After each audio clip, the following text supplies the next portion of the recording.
देखो बच्चों, इसको क्या पढ़ेंगे, 1 होल 1/2 प्लस 2 होल 1/2 कन्फर्म। इसको -1 होल 1/2 प्लस 3 होल 1/4, जिसको हिंदी में कहते हैं 1 सही 1/2, अब प्लस 2 सही 1/2 माइनस 1 सही 1/2 प्लस 3 सही 1/4। इसको सॉल्व करने के लिए बच्चों याद रखना, जैसे पहला है 1 होल 1/2 प्लस 2 होल 1/2, इसका इसमें मल्टीप्लाई करेंगे, इसका इसमें मल्टी 2 1 2, और जो नंबर है यहाँ पे उसको ऐड कर देंगे, तो ये हो जाएगा 3/2 प्लस 2 2 4 और 4 ये 1 5/2। जब डिनोमिनेटर सेम होते हैं तो डायरेक्ट हम ऐड कर देते हैं या सब्ट्रैक्ट कर देते हैं, तो ये हो जाएगा 3 प्लस 5/2 कन्फर्म। तो ये हो जाएगा 8/2 इज इक्वल टू 4। ये 4 कहाँ से आया, 2 1 2 2 4 8, इसको सिंप्लीफाई कर दिए हैं, यानी 2 1 2 2 4 8। अब इसके बाद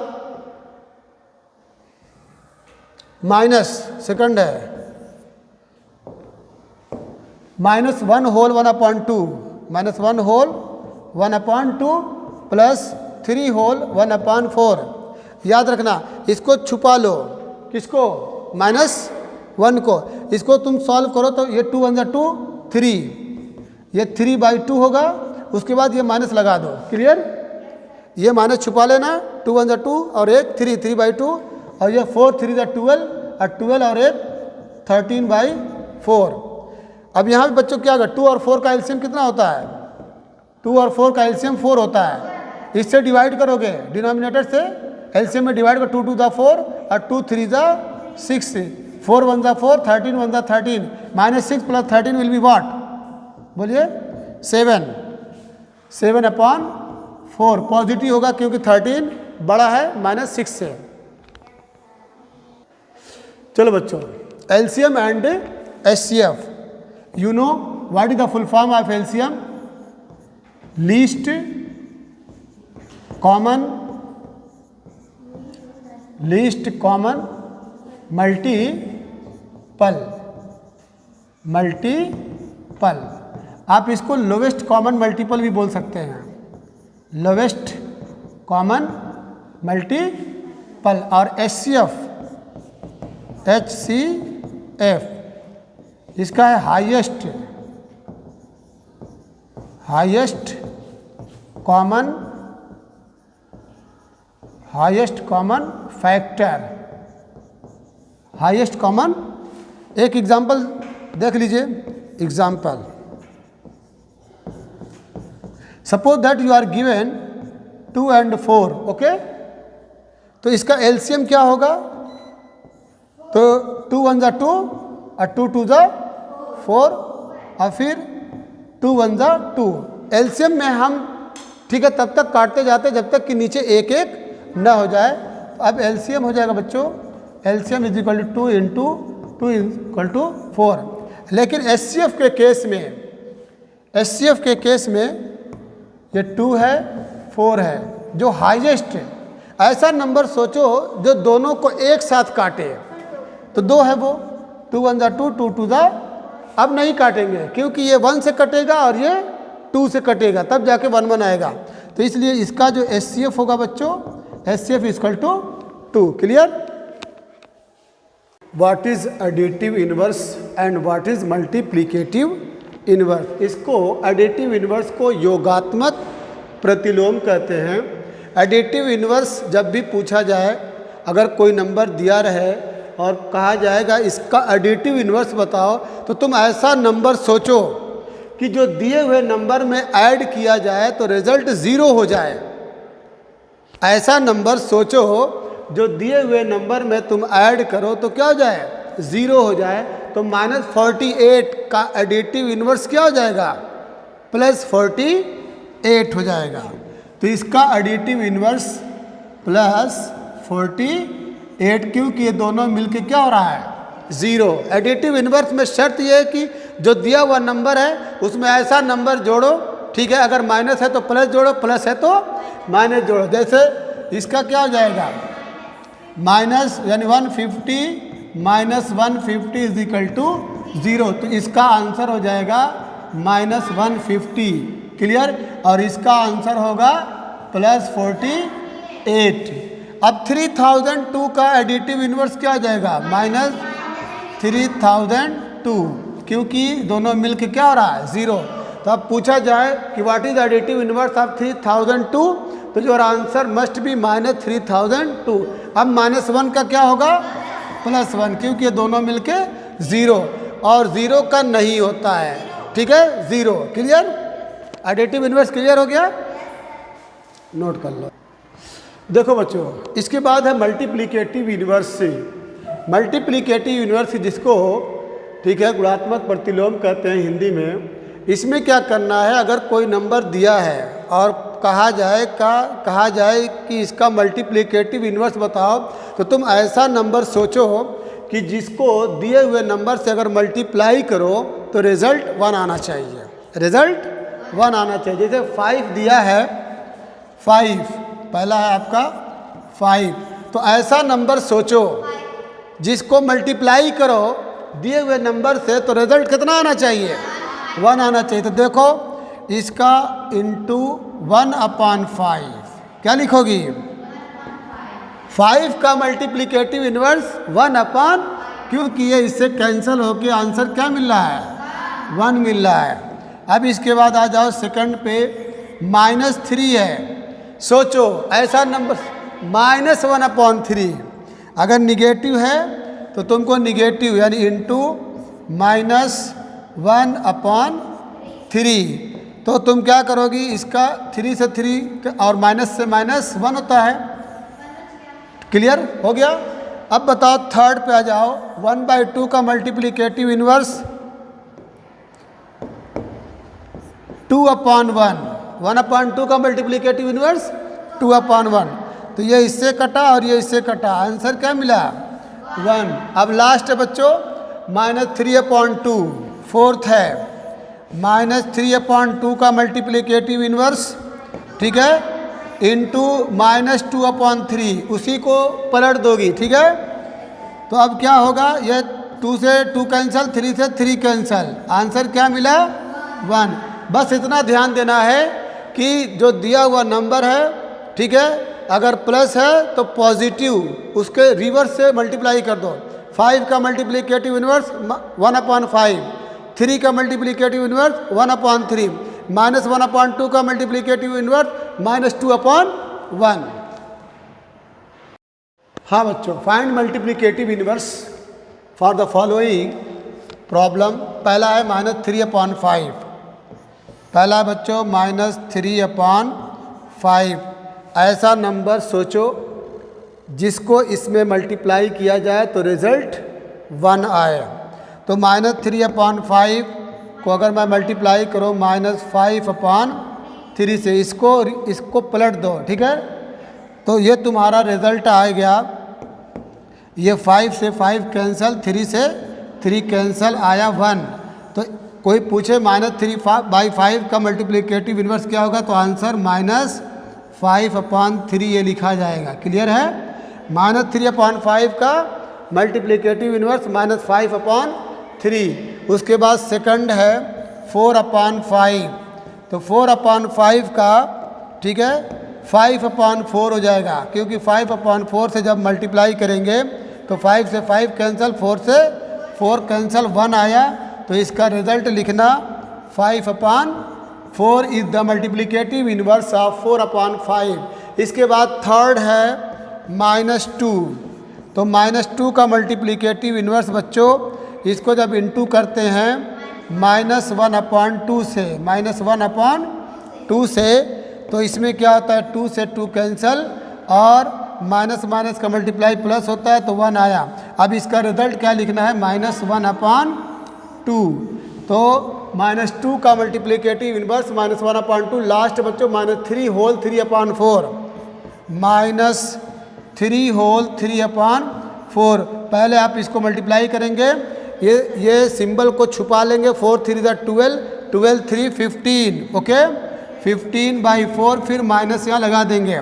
इसका मल्टीप्लिकेटिव इन्वर्स -4/15, ओके। 4 से 4 कैंसिल, इससे कैंसिल, ये 1 आया। तो आंसर में लिखेंगे -4/15। क्लियर है? हाँ बच्चों, अब जो वेरी वेरी इंपॉर्टेंट है, additive inverse of zero. Zero का एडिटिव इनवर्स क्या होगा? ज़ीरो होगा। Additive inverse of zero, additive inverse of zero is zero because zero is neither positive nor negative. इतना बोलना पड़ेगा, zero is neither positive nor negative. But multiplicative inverse of zero, multiplicative inverse of zero does not exist. इसका अस्तित्व नहीं है, इसका वजूद नहीं है। ठीक है? क्योंकि ज़ीरो का जो मल्टीप्लिकेटिव इन्वर्स करेंगे, इसका रिवर्स 1/0, तो 1/0 क्या होता है बच्चों? नॉट डिफाइंड होता है। नॉट डिफाइंड जिसको अनडिफाइंड भी बोलते हैं। तो multiplicative inverse of zero is not defined, but additive inverse of zero equal to zero. देखो बच्चों, सक्सेसर एंड प्रीडिसेसर। सक्सेस माने होता है आगे बढ़ना, तरक्की करना, किसी चीज़ में इजाफा होना। Successor of any number means किसी नंबर का सक्सेसर का मतलब to add one in the given number. दिए हुए नंबर में एक ऐड कर दीजिए, उसको क्या कहते हैं? सक्सेसर। और प्रीडिसेसर मीन टू सब्ट्रैक्ट। ठीक है? वन -1, या तो 1 सब्ट्रैक्ट कर दीजिए गिवन नंबर में, या -1 ऐड कर दीजिए गिवन नंबर में। चलिए, जैसे पहला है, सपोज दैट 5 का सक्सेसर ऑफ 5, तो 5 + 1 = 6। और अगर दिया रहे -5 का सक्सेसर, -5 का सक्सेसर -5 + 1, ये ऐड करना है, तो ये इक्वल हो जाएगा -4। ठीक है? एक और एग्जांपल ले लीजिए, ज़ीरो का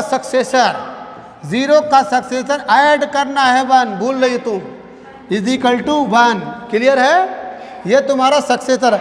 एक और एग्जांपल ले लीजिए, -5 तो हो चुका है। क्लियर? सपोज दैट, ठीक है, -3 है, -3 का सक्सेसर, तो सक्सेसर में 1 ऐड करना है, तो ये -2 हो जाएगा। क्लियर? अब इसके बाद प्रीडिसेसर की बात आ रही है। किसकी बात? प्रीडिसेसर की बात। प्रीडिसेसर में क्या करना है? Subtract 1 of given number. मान लीजिए एक नंबर दिया है 1, इसका प्रीडिसेसर क्या होगा? 5 - 1 = 4।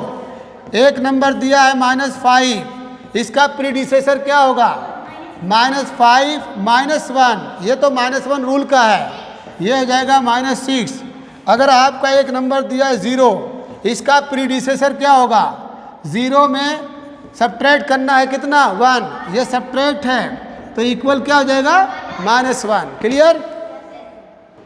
Successor and predecessor of -1/2 and the second -3/2।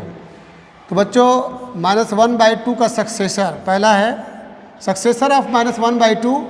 तो -1/2 में आप 1 ऐड करेंगे, अगर सक्सेसर निकालना चाहते हैं तो 1 ऐड करेंगे, इसमें मल्टीप्लाई होगा।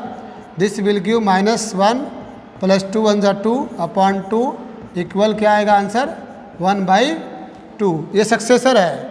और इसी का अगर प्रीडिसेसर निकालना हो तो -1/2 -1 क्या करेंगे? -1, इसमें इंटू करेंगे, तो दिस विल गिव -1 - 2/2 इक्वल, दोनों निगेटिव है तो -3/2। ये सक्सेसर है और ये आपका प्रीडिसेसर, ये दोनों एक ही है, बस ये है कि ये सक्सेसर है, ये सक्सेसर, और ये आपका प्रीडिसेसर।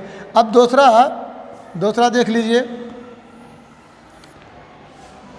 चलिए, सक्सेसर ऑफ सेकंड है, सक्सेसर ऑफ -3/2। क्या करेंगे?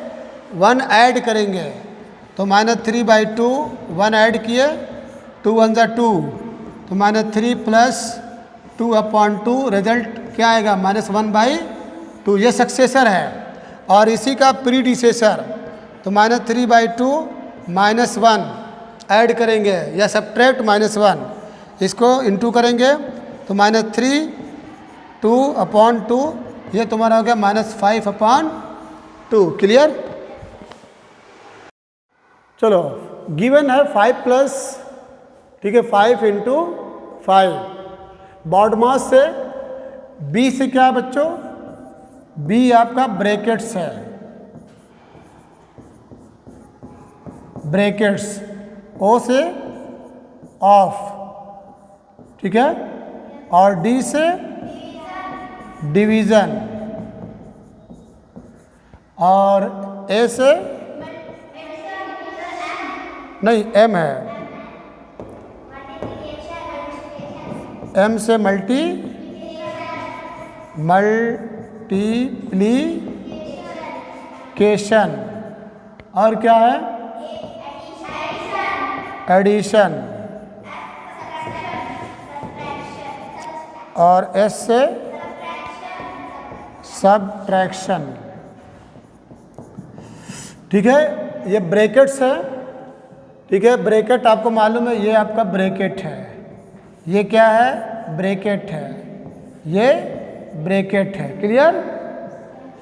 ऑफ में का की के इंटू रहेगा, डिवीजन है, मल्टीप्लिकेशन है, एडिशन है और सब्ट्रैक्शन है। तो बॉड मास के हिसाब से यहाँ पे दो सिंबल है ना, प्लस और इंटू, प्लस, तो सबसे पहले अगर दो सिंबल में, इन दो सिंबल में पहले कौन है, बोलो, देखो मल्टीप्लिकेशन है ना, इसमें क्या है मल्टीप्लिकेशन, उसके बाद एडिशन है, पहले नंबर पे मल्टीप्लिकेशन है। तो first of all you will solve these two numbers, पहले इन दो नंबर को सॉल्व करोगे, क्योंकि पहले मल्टीप्लाई आया है, फिर उसके बाद एडिशन आ रहा है, तो इम्प्लाई दैट 5 प्लस 5 5 25, देन उसके बाद प्लस को ऐड करोगे तो आंसर क्या मिलेगा 30। क्लियर? चलो पहले क्या करेंगे, 2 + 2 × 2, पहले क्या करेंगे, पहले यू शुड मल्टीप्लाई, क्योंकि बॉड मास में एडिशन से पहले मल्टीप्लिकेशन है, एडिशन से पहले मल्टीप्लिकेशन है, तो 2 2 = 4, ठीक है, उसके बाद 6 हो जाएगा। क्लियर है? चलिए, एक्सपोनेंट की बात है बच्चों, एक्सपोनेंट यहाँ पे ध्यान दीजिएगा, 2 raised to the power 3, क्या पढ़ेंगे, 2 raised to the power 3, 2 raised to the power 3, 2 के पावर 3, ये आपका बेस है और ये आपका एक्सपोनेंट है। क्या है? एक्सपोनेंट, इसको पावर भी बोलते हैं।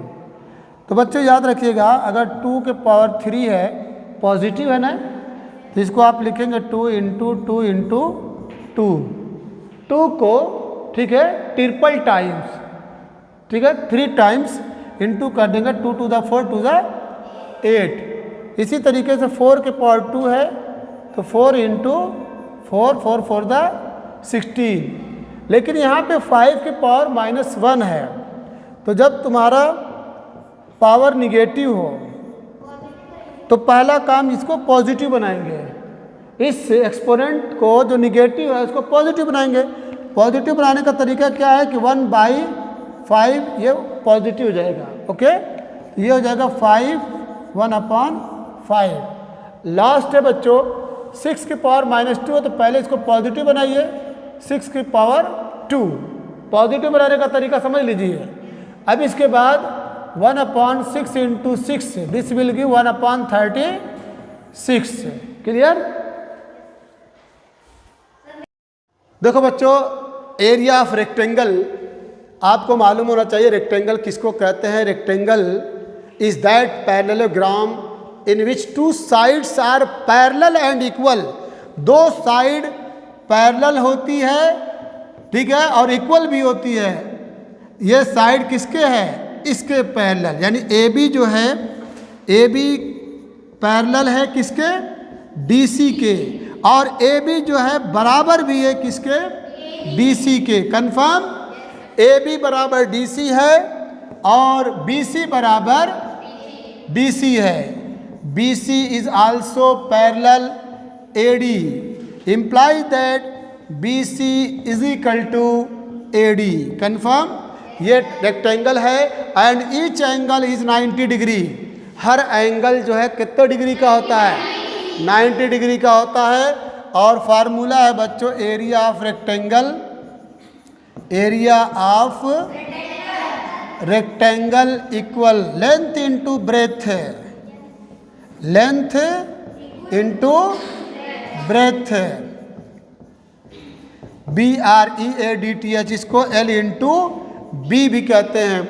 अगर सपोज दैट इसकी लेंथ जो है बच्चों कितनी है, सपोज दैट 3 सेंटीमीटर और इसकी ब्रेथ जो है 2 सेंटीमीटर है, तो एरिया हो जाएगा, area is equal to L into B, तो 3 into 2 is equal to 6 centimetre के ऊपर स्क्वायर लिखना नहीं भूलेंगे। क्लियर है ना? अभी तो शुरुआत है, अभी इसके बाद थोड़ा सा इससे टफ अब दिया जा रहा है। मिटा दो? क्यों, गुस्सा हो क्या? नहीं, गुस्सा उस्सा मत होना, ठीक है। चलिए भाई, ये रहा आपका पहला एग्जाम्पल। उसके बाद दूसरा एग्जाम्पल मैं दे रहा हूं।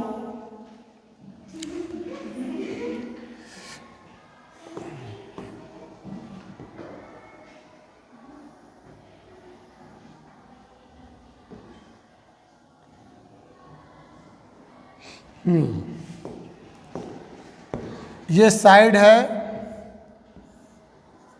3 होल 1/2 मीटर, ओके। और इस साइड की वैल्यू है, देखो बच्चों, एरिया ऑफ रेक्टेंगल याद रखिएगा, लंबाई length must be greater than breadth. लंबाई की वैल्यू उसकी चौड़ाई से ज़्यादा होनी चाहिए। तो यहाँ पे L इज इक्वल टू जो है given that L is equal to क्या है, 9 होल 1/5, ये मीटर है बच्चों। इसको जब सॉल्व करोगे तुम तो 9 5 = 45, उसमें 1 ऐड करोगे 46/5। ये क्या मिला तुमको, लेंथ मिला। और ब्रेथ दिया है बच्चों 7 होल 1/2 मीटर। इसको इसमें मल्टीप्लाई करोगी तो 2 7 = 14 और उसमें एक 15/2 मीटर। क्लियर हो गया?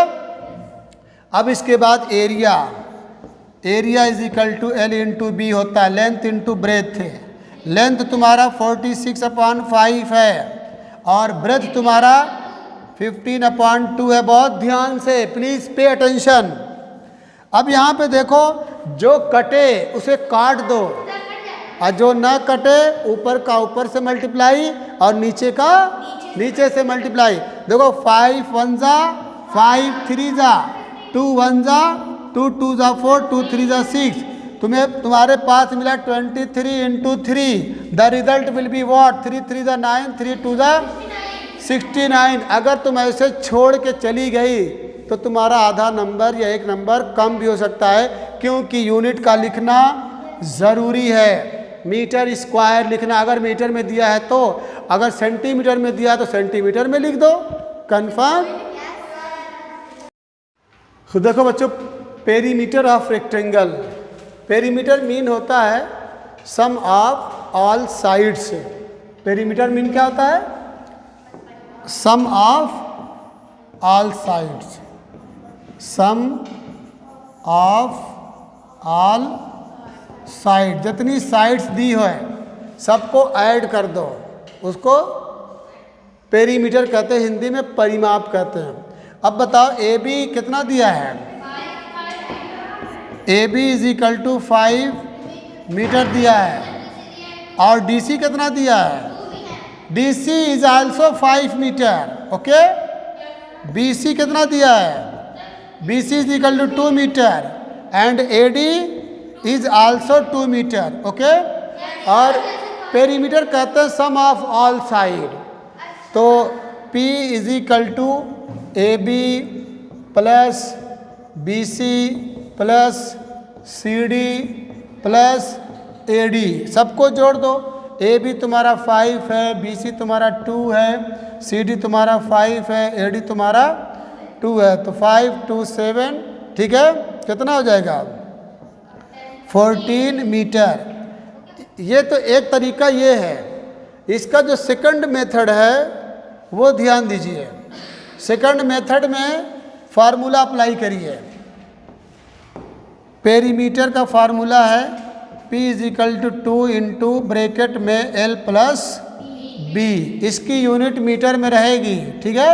उसकी यूनिट मीटर स्क्वायर में थी, इसकी यूनिट मीटर में सिर्फ रहेगी, मीटर या सेंटीमीटर या मिलीमीटर जो भी हो। 2 L की वैल्यू कितनी है 5 और B की वैल्यू 2 है। इक्वल इन दोनों को ऐड करो, बोलो 7, और 7 और 2 के बीच में मल्टीप्लाई का सिंबल है, तो this will to 2 into 7 equal 14 metre लिखना। गलती से मीटर स्क्वायर मत लिख देना। अब बच्चों डायगोनल ऑफ रेक्टेंगल, रेक्टेंगल का डायगोनल, डायगोनल को हिंदी में विकर्ण कहते हैं, ठीक है। इस कॉर्नर से लेकर के इस कॉर्नर तक जो तुम लाइन सेगमेंट को कनेक्ट करते हो दैट इज डायगोनल। या तो इस कॉर्नर से लेकर के इस कॉर्नर तक तुम ऐड कर दो, वो भी तुम्हारा क्या है डायगोनल है। क्लियर है। अगर तुम इसको भी दिखाना चाहती हो तो यू ऐसे तुम खींच दो, ये भी क्या है डायगोनल है। क्लियर। हाँ, तो अब लेंथ ऑफ डायगोनल, तो यहाँ पे ए बी सी, ए सी क्या है डायगोनल है। हेलो, किधर देख रही हो? वो तुम्हारे पीछे AC डायगोनल है बच्चों। AC तुम्हारा क्या है diagonal. AC is a diagonal, विकर्ण है। सपोज दैट अगर AB की वैल्यू 4 सेंटीमीटर है, कितना है, और BC की वैल्यू 3 सेंटीमीटर है, and you will have to been asked to calculate the length of AC की वैल्यू कैलकुलेट करो। तो यहाँ पे 90 डिग्री है, याद रखना 90 डिग्री है। तो ट्रायंगल ABC क्या बन रहा है, triangle ABC is a right angle triangle,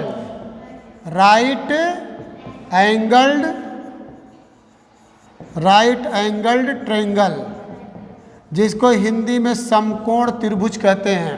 right angle triangle is that triangle in which one angle is 90 degree, जिसमें एक एंगल जरूर 90 डिग्री का होना चाहिए। अब यहीं पे Pythagoras, using Pythagoras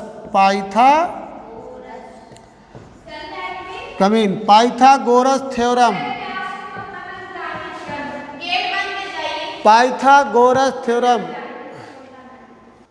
Pythagoras theorem बोलती है बच्चों कि हाइपोटेनस का square is equal to perpendicular का स्क्वायर प्लस बेस का स्क्वायर। यह तुम्हारा हाइपोटेनस है, इसका नाम क्या है हाइपोटेनस, जिसको हिंदी में कर्ण कहते हैं। क्या कहते हैं, कर्ण कहते हैं, ठीक है। और ये तुम्हारा परपेंडिकुलर है, एल्टीट्यूड भी बोलते हैं, जिसको लंब कहते हैं। ये तुम्हारा बेस है, जिसको आधार कहते हैं। तो according to Pythagoras theorem, hypotenuse का स्क्वायर h का स्क्वायर इक्वल्स परपेंडिकुलर का स्क्वायर, ठीक है, परपेंडिकुलर का स्क्वायर प्लस बेस का स्क्वायर, शॉर्टकट में लिख दिया, ओके। तो h का स्क्वायर मीन्स AC का स्क्वायर इक्वल AC का square is equal to BC का स्क्वायर और प्लस AB का स्क्वायर। तुम ऐसे भी लिख सकती हो AC का square is equal to AB का स्क्वायर प्लस BC का स्क्वायर। बहुत ध्यान से देखना, वेरी वेरी इंपॉर्टेंट है। तो दिस विल गिव AC का स्क्वायर इक्वल बी सी कितना है बच्चों? 3 का स्क्वायर, और ये कितना है AB? 4 का स्क्वायर। तो 3 का स्क्वायर क्या होता है? 9 होता है, और 4 का स्क्वायर 16 9 25। तो AC का स्क्वायर तुमको मिला, AC का स्क्वायर इज इक्वल टू 25। तो this will give the final result, AC is equal to root 25, its value is 5 centimetre. It is the length of diagonal, यही डायगोनल की लेंथ है। समझ में आई बात? यही डायगोनल की लेंथ है। अब AC की वैल्यू आपको मिल गई, यहाँ से लेकर के यहाँ तक वो कितना है? 5 सेंटीमीटर। हाँ बच्चों, in this example you are given a rectangle whose length is root 3 centimeter and whose breadth, that is BC, is equal to 1 centimeter. Find the value of AC. तो you already know AC का square is equal to AB का square plus BC का square. AB की value कितनी बच्चों? Root 3, इसके ऊपर square दोगे, और BC। अब यहाँ पे ध्यान देना, बहुत इम्पोर्टेंट है। हाँ, अगर किसी स्क्वायर के ऊपर, किसी स्क्वायर रूट के ऊपर अगर मान लो सपोज दैट रूट x है, इसके ऊपर स्क्वायर अगर लगा है तो ध्यान देना, अगर रूट है स्क्वायर है तो सब भूल करके खाली x लिख दो। पॉइंट टू बी नोटेड, सब भूल करके, देखो छोटा सा लिख गया ये, x लिख दो। अगर मैं लिखूं रूट y, ध्यान दो, और उसके ऊपर अगर स्क्वायर लिखा है तो क्या हो जाएगा? In the same way if you are given root 2 raise to the power 2 तो क्या लिखोगे? 2। Very good. और अगर रूट 3 इसके ऊपर स्क्वायर लिखा है 3। समझ में आया? तो अब इसके बाद यहां पे देखो, रूट 3 के ऊपर स्क्वायर है तो ये क्या हो जाएगा? 3, और 1 का स्क्वायर 1, तो ये इक्वल कितना हुआ? 4। अब AC का स्क्वायर, AC का स्क्वायर इज इक्वल टू 4 है, तो imply that AC will be what? पहले तो होगा रूट 4, अब रूट 4 की वैल्यू क्या होगी? 2 centimetre. The value of AC will be 2 centimetre. देखो बच्चों, क्वेश्चन ये है कि ABCD is a rectangle whose length is 2 centimetre and breadth is 1 centimetre, जिसकी लंबाई 2 सेंटीमीटर है और चौड़ाई 1 सेंटीमीटर है। क्वेश्चन ये है कि what will be the value of AC, what is the length of AC। You already know that ABC is a right angle triangle. ABC एक क्या है? राइट एंगल ट्रेंगल है। ये आपका एक समकोण त्रिभुज है। इस समकोण त्रिभुज में पाइथागोरस थ्योरम है कि AC का square is equal to AB का स्क्वायर प्लस BC का स्क्वायर। तो AB is given what? 2 raise to the power 2, BC 1। Clear? हाँ 1 है, 10 नहीं है, वो सेंटीमीटर लिखा है। अब ये 2 2 4 प्लस 1 इज इक्वल टू क्या हो जाएगा? 5। अब यहाँ पे ध्यान देना, AC का स्क्वायर इज इक्वल टू अगर 5 है तो this will give the final answer, AC will be root 5। अब बच्चों रूट 5 आपसे पूछा जाए कि क्या 5 जो है रूट्स के बाहर आ सकता है? नहीं आ सकता। कोई ऐसा नंबर नहीं है जिसका स्क्वायर करे तो 5 आ जाए, कोई ऐसा नंबर नहीं है। तो जब ऐसा कोई एग्जाम्पल आपके सामने पेश किया जाए कि रूट के अंदर अगर कोई ऐसा नंबर है जिसमें किसी का स्क्वायर करने पे वो आ जाए, तो ऐसे नंबर को हम इरेशनल नंबर कहते हैं। क्या कहते हैं? इरेशनल नंबर कहते हैं। याद रखना, ये आपका क्या है? इरेशनल नंबर है। क्लियर? अभी तक तुमने देखा था कि रूट 4 आ रहा था, तो रूट 4 की वैल्यू क्या थी? 2 थी, क्योंकि 2 को 2 में मल्टीप्लाई करने पे क्या मिल रहा है? 4। अगर मैं यहाँ पे दे दूँ रूट 9, तो इट्स वैल्यू विल बी 3। तो ये सारे नंबर, कोई पूछे रूट 4 और रूट 9 ये रेशनल है कि इरेशनल है, तो क्या बोलोगी? ना, रेशनल है। वो नंबर क्या है? जो रूट के अंदर रह जाए, बाहर ना निकल पाए, दैट इज इरेशनल। और रूट के अगर बाहर हो जाए, रेशनल। तो रूट 4 इज इक्वल टू 2, तो ये आपका रेशनल है। रूट 9 इज इक्वल टू 3, ये आपका रेशनल नंबर है। But root 5 and root 7 and root 3, ठीक है, ये दोनों आपके इरेशनल नंबर हैं, इरेशनल नंबर हैं। क्लियर है? चलिए नोट कर लीजिए इसको। Simple fractions. फ्रैक्शन की डिफिनीशन बच्चों, fraction when a whole object is divided into equal parts, then each of the part is called a fraction of the whole object. whole mean होता है बच्चों complete, पूरा। whole mean पूरा, याद रखिएगा। whole mean क्या होता है? पूरा, ठीक है। तो when a whole object, जब एक कोई पूरा ऑब्जेक्ट हो, कंप्लीट ऑब्जेक्ट हो, मुकम्मल ऑब्जेक्ट हो, is divided into equal parts, उसको बराबर बराबर हिस्सों में बांट दिया जाए, डिवाइड कर दिया जाए, विभाजित कर दिया जाए, then each of the part, तो हर पार्ट क्या कहलाएगा? Fraction of the whole object, उस पूरे ऑब्जेक्ट का फ्रैक्शन कहलाएगा। और फ्रैक्शन इज इक्वल टू होता है numerator upon denominator. Suppose that you are given 5/8, तो 5/8 मीन्स क्या है कि द 5 पार्ट्स से same divided into 8 equal parts. 5 को डिवाइड किया गया है 8 इक्वल पार्ट्स में, 8 बराबर बराबर हिस्सों में। क्लियर? अब इसके बाद हम पढ़ेंगे फ्रैक्शन कितने टाइप्स के होते हैं। Proper fraction, improper fraction and mixed fraction.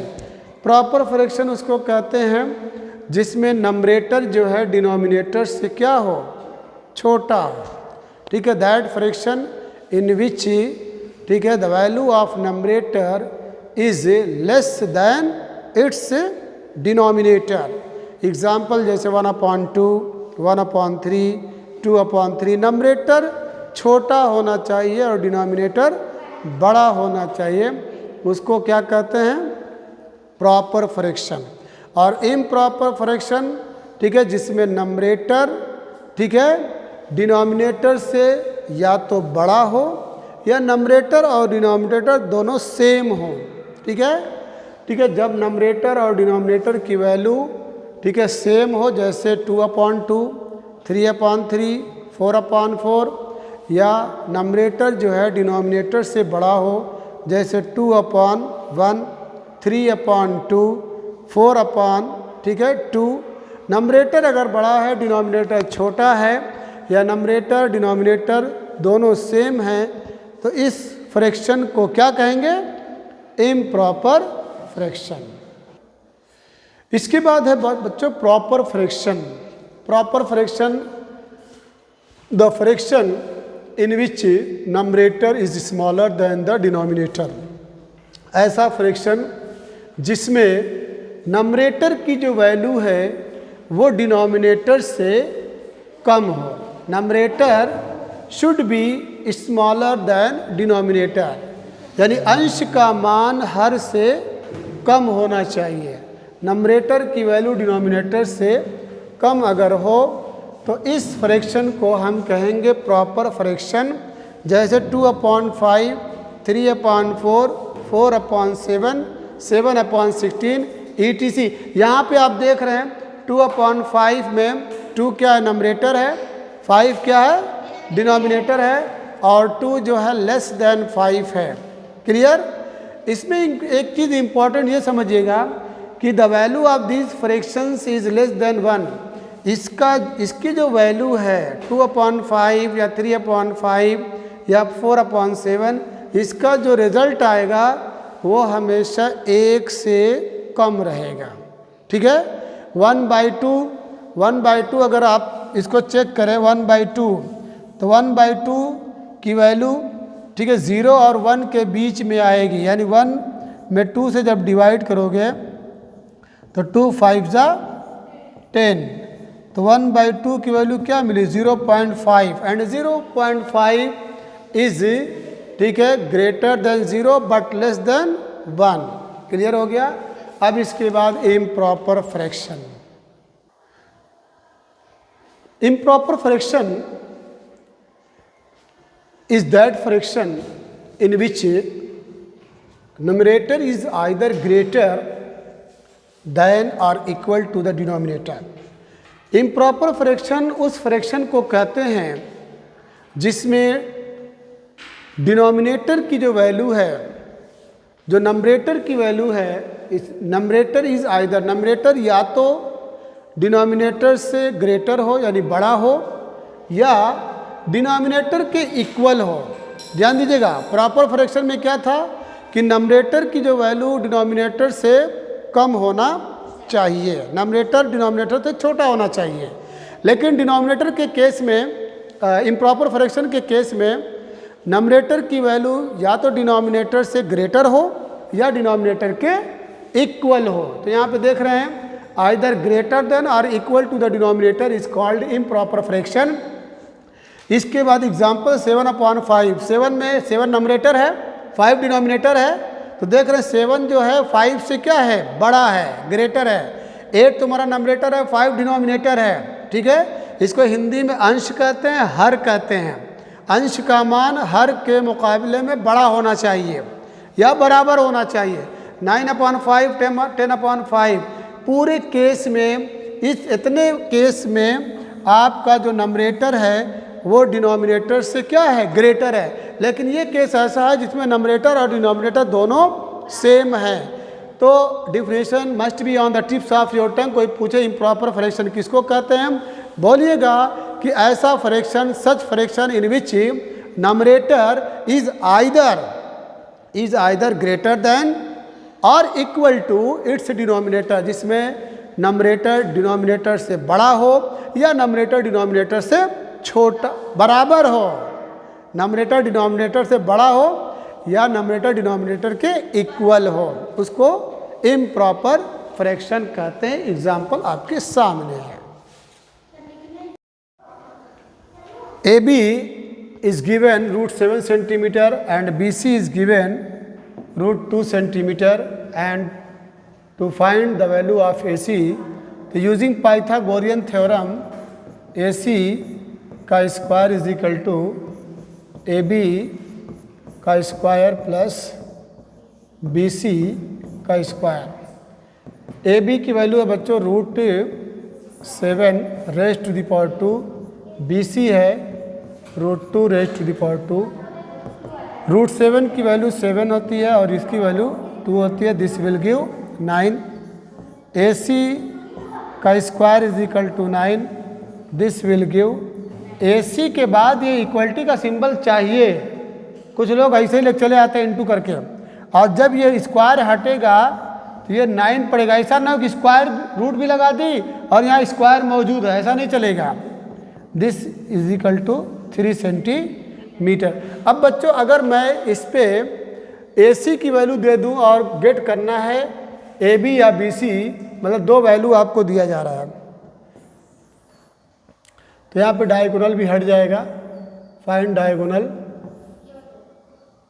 हाँ ये हो चुका है।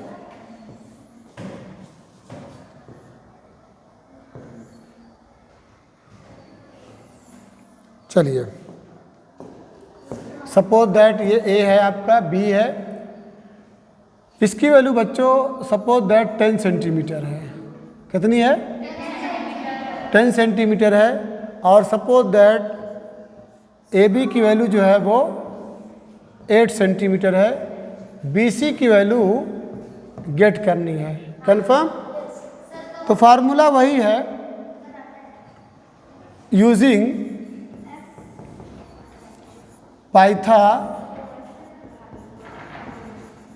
पाइथागोरस थ्योरम, AC का स्क्वायर